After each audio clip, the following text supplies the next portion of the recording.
Hi అండి. అందరికీ నమస్కారము. నేను మీ వాణిశ్రీని. ఈరోజు ఒక మంచి మోరల్ వాల్యూ స్టోరీ అండి. ఇందులో నీతి బాగుంటుంది. ప్రతి ఒక్కరికి కూడా ఇది లైఫ్‌లో మనము ఫేస్ చేసిందే అయి ఉంటుంటది మేబీ. ఎందుకంటే ఆహ్, మనము ఎప్పుడైనా బజార్‌కెళ్ళినప్పుడు మనకి ఎదురయ్యే ఇన్సిడెంటేనండి ఇవి. కాబట్టి అందరికీ ఇది జరిగి ఉంటుందని నేనైతే అనుకుంటున్నాను. ఇక్కడ ఒక మహిళ ఒకరోజు బజార్‌కి కూరగాయల కోసమని నడుచుకుంటూ వెళుతుంది. వెళుతున్నప్పుడు అక్కడ ఆటో వాడు "అమ్మ ఎక్కడికెళ్ళాలి మీరు?" అని అడుగుతాడు. అప్పుడు "ఎక్కడికి లేదు బాబు, నువ్వు ఇక్కడి వరకే" అని చెప్పేసి ఆటో వాడిని పంపిస్తుంది. అలా ఆమె కూరగాయలు కొనుక్కొని ఇంటికొస్తుంది. మళ్ళీ మరునాడు తన కొడుకుని స్కూల్లో దింపి మళ్ళీ ఇంటికి వెళుతుంది. వెళుతున్న క్రమంలో మళ్ళీ అదే ఆటోవాడు ఆమెకి తారసపడి "చెల్లి ఎక్కడికెళ్ళాలా మీరు?" అని అడుగుతాడు.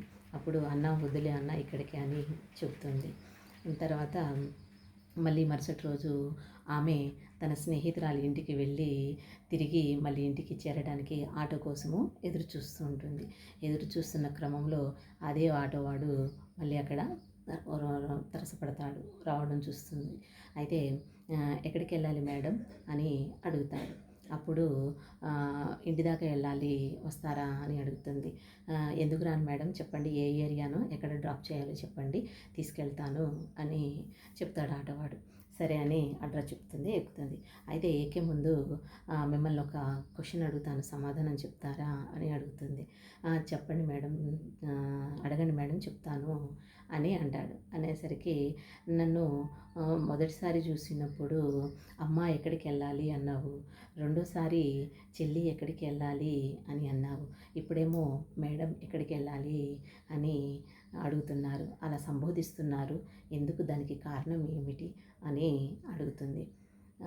"2 రోజుల క్రితము మిమ్మల్ని చూసినట్టు నాకేం గుర్తులేదు మేడము. నేను ఎందుకంటే చాలామందిని చూస్తుంటా కాబట్టి. కాకపోతే మీరు మొదటిసారి మిమ్మల్ని చూసినప్పుడు మీరు చీరలో ఉన్నారనుకుంటా. అందుకే మీరు చీరలో చూసేసరికి నాకు మా అమ్మ గుర్తుకొచ్చింది. అందుకే మిమ్మల్ని అమ్మ అని పిలిచాను. ఇక రెండోసారి మీరు చుడిదార్‌లో ఉన్నారనుకుంటా. అందుకే చుడిదారులు మా చెల్లి కూడా యేసుకుంటుంది కాబట్టి మా చెల్లిలాగా అనిపించారు. అందుకే చెల్లెమ్మ అని సంబోధించాను.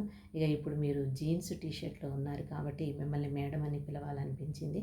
అందుకే మేడం అని సంబోధించాను" అని ఆటోవాడు చాలా చిలివిగా సమాధానము చెప్తాడు. అంటే ఇక్కడ నీతి ఏందంటే, ఇక్కడ ఒక్కొక్కసారి మనము యేసుకునే దుస్తులకి గౌరవం వస్తుందో రాదోలే గానీ, మనం ధరించే బట్టలకు మాత్రము తప్పకుండా గౌరవం లభిస్తుందండి. అంటే చీరలో ఉంటే మనము చాలా హుందాగా, అమ్మతనంలాగా కనిపిస్తాము. అందుకనే మనని ఎవరైనా చూసినా అమ్మ అని అనుకునేలా మనము చీరలో ఉంటామండి. కాబట్టి కాబట్టి అన్నిసార్లు మనం వేసుకునే దుస్తులు మన వ్యక్తిత్వాన్ని నిర్ణయించకపోవచ్చు.